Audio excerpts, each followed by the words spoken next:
Hello everyone. तो कैसे हैं आप सब। मैं हूं बंसल साहब और आज हम मेरे एक्सपीरियंस के बारे में बात करने वाले हैं। जैसे कि मैंने आपको शायद पता हो, अगर आप चैनल पे नए हैं तो आप मेरे चैनल पे वीडियोस में जाके प्लेलिस्ट में देख भी सकते हैं। मैंने 6 कंट्रीज़ का एक ट्रैवल किया था, जिसमें Thailand, Malaysia, Vietnam, Cambodia, Singapore और इंडोनेशिया मैंने अटैच किया था। ये 6 की 6 कंट्रीज़ करी थी और ये मुझे काफ़ी चीप में मैंने किया था। और आपके साथ मैं आज सारा इसका एक्सपीरियंस शेयर करूंगा, अपना सारी कॉस्ट शेयर करूंगा और कैसे कैसे करके मैंने ट्रैवल किया था वो भी आपको बताऊंगा। जैसे कि आप अगर जाना चाहते हैं, स्टार्टिंग आप कर सकते हैं या तो मलेशिया से या फिर आप कर सकते हैं सिंगापुर से, क्योंकि यहाँ से मलेशिया के लिए आपको फ़्लाइट काफ़ी सस्ती मिल जाती है, चीप में मिल जाती है। अगर आप थाईलैंड करेंगे तो आपको शायद में भी दिक्कत हो सकती है, क्योंकि इन वीज़ाज़ में कुछ ऐसे रूल्स हैं। जैसे कि आप अगर वियतनाम जा रहे हैं तो आप वियतनाम में लैंड बॉर्डर के थ्रू जा नहीं सकते। तो अगर आप मान लीजिए थाईलैंड पहले जाते हैं, थाईलैंड से आप वियतनाम जाएंगे, वहाँ से आपको कंबोडिया बाय लैंड बॉर्डर जा सकेंगे, कंबोडिया से आपको मलेशिया जाना पड़ेगा, फिर सिंगापुर जाना पड़ेगा, सिंगापुर से इंडोनेशिया, इंडोनेशिया से सिंगापुर वापस आने के बाद में इंडिया वापस आना पड़ेगा, जो थोड़ा सा मुझे लगता है आपको कॉस्टली पड़ेगा।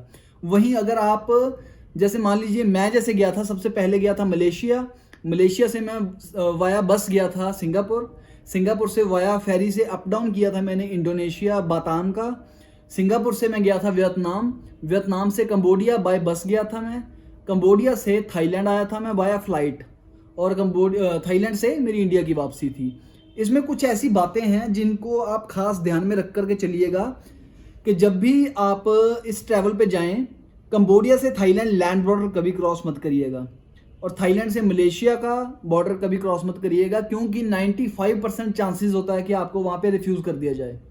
क्योंकि बहुत कम चांस, मैंने अपना ट्रैवल जब किया था तो एक बार मैं मतलब कि कंबोडिया से थाईलैंड लैंड बॉर्डर से भी जा चुका हूँ और थाईलैंड से मलेशिया भी मैं लैंड बॉर्डर से जा चुका हूँ। लेकिन एक तो मेरी ट्रैवल हिस्ट्री काफ़ी अच्छी थी इन कंट्रीज़ में और मुझे 4 से 5 घंटे वेट करना पड़ा। हालांकि मुझे एक तरह से डिनाई कर दिया था, वो तो किस्मत अच्छी है कि बाय लक मैं एंटर हो गया।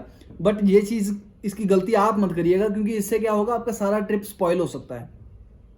तो जाने के लिए लैंड बॉर्डर्स में वियतनाम टू कंबोडिया बेस्ट है, मलेशिया टू सिंगापुर या सिंगापुर से मलेशिया बेस्ट है, ये आप कर सकते हो। Singapore to Indonesia by ferry best है, एक तो आपको सस्ता पड़ेगा, ठीक है। और इसमें ऐसा है कि 1 या 1.5 घंटे का सफ़र है, 1 घंटा 10 मिनट का बाय फेरी। तो इसमें थोड़ा ये है कि थोड़ी वैरायटी भी हो जाती है। जैसे हर जगह पे फ्लाइट पे जाने पे हम कुछ ज़्यादा देख नहीं पाते, वाइल लैंड जाते हैं तो हमें जैसे आउटर एरियाज भी देखने को मिलते हैं, जो कि एक अच्छी बात है। तो ऐसे करके मैंने प्लान किया था। मैप में भी मैं आपको अच्छे से समझा देता हूँ। मान लो इंडिया से आपकी पहली फ़्लाइट अगर मलेशिया में आती है, मलेशिया कोलालमपुर, ये देखिए कोलालमपुर में आती है, कोलालमपुर टू सिंगापुर बहुत इजी है बस में ट्रैवल करना, ठीक है। और सिंगापुर से ये पड़ता है बाताम, ये इंडोनेशिया में है, जहाँ पे आपको visa on arrival free of cost है। तो सिंगापुर से बाताम के लिए आपको फेरी मिल जाती है आने जाने के लिए। और सिंगापुर से वियतनाम होचिमिन सिटी की, सिंगापुर से होचिमिन सिटी की फ़्लाइट हो गई, होचिमिन सिटी टू फनोम पेन, ये भी सिर्फ 5 से 6 घंटे का सफ़र है बस में। तो ये हो गया फनोम पेन कंबोडिया। तो जैसे कि मैंने एक बार जब बस में ट्रैवल किया था और लैंड बॉर्डर पार किया था, मैं फनोम पेन से पहले गया था यहाँ से होकर के सिमरिप, और सिमरिप से पॉयपेट बॉर्डर से होके बैंकॉक। तो ये जो रूट है इसको आप कंसिडर मत कीजिए, क्योंकि इसमें काफ़ी डिफ़िकल्टीज आती हैं, मे भी आपको रिजेक्ट भी किया जा सकता है। तो वियतनाम टू कंबोडिया यहाँ से बस जाओ ईजीली, और यहाँ से वाया फ्लाइट बैंकॉक, बैंकॉक से इंडिया वापस। अब मैं आपको बताता हूँ कि वीज़ाज़ का क्या प्रोसीजर है। मलेशिया का जो वीज़ा है, इसमें अगर आप ENTRI वीज़ा लेते हैं, जो कि कॉस्ट में काफ़ी कम है, लेकिन इसमें ये होता है या तो आपकी एंट्री सिंगापुर से, थाईलैंड से, ब्रुनई से यहाँ से होनी चाहिए, या फिर एग्ज़िट यहाँ से होनी चाहिए। तो ये मेन प्रॉब्लम है, या तो आपको इंडिया वापसी दिखानी होगी।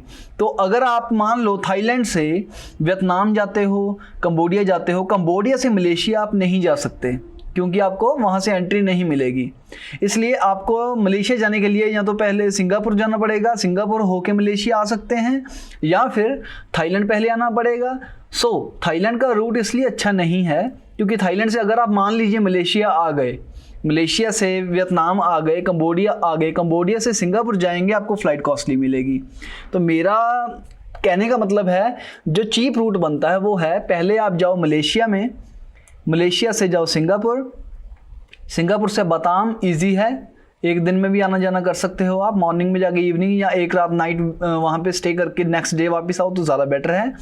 तो सिंगापुर से वियतनाम, कंबोडिया, थाईलैंड, थाईलैंड से इंडिया वापसी, तो ये रूट सबसे बेस्ट रहता है। वीज़ा का आपको मैंने बता ही दिया है। वियतनाम में आप अगर मान लो थाईलैंड से आप कंबोडिया जाते हो, कंबोडिया से आप वियतनाम नहीं जा सकते क्योंकि लैंड बॉर्डर जो है वो आपका जो वियतनाम का अप्रूवल लेटर हम लेते हैं वो वहाँ पे काम नहीं करता, तो लैंड बॉर्डर पे आपको वियतनाम का वीज़ा नहीं मिलता, इसलिए वाया फ्लाइट जाना पड़ता है। और कंबोडिया से वियतनाम या वियतनाम से कंबोडिया फ़्लाइट्स बहुत कॉस्टली हैं, इतने में आप इंडिया की फ़्लाइट कर सकते हैं, तो ये तो रूट बन ही नहीं सकता। सो वियतनाम कंबोडिया दोनों जुड़ेंगे तो ऐसे ही जुड़ेंगे कि आपको वियतनाम से कंबोडिया बाय बस जाना होगा।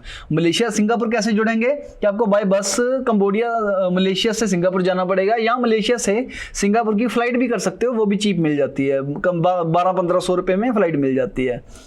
तो थाईलैंड को मेरे हिसाब से आपको लास्ट में रखना चाहिए, बिल्कुल लास्ट में।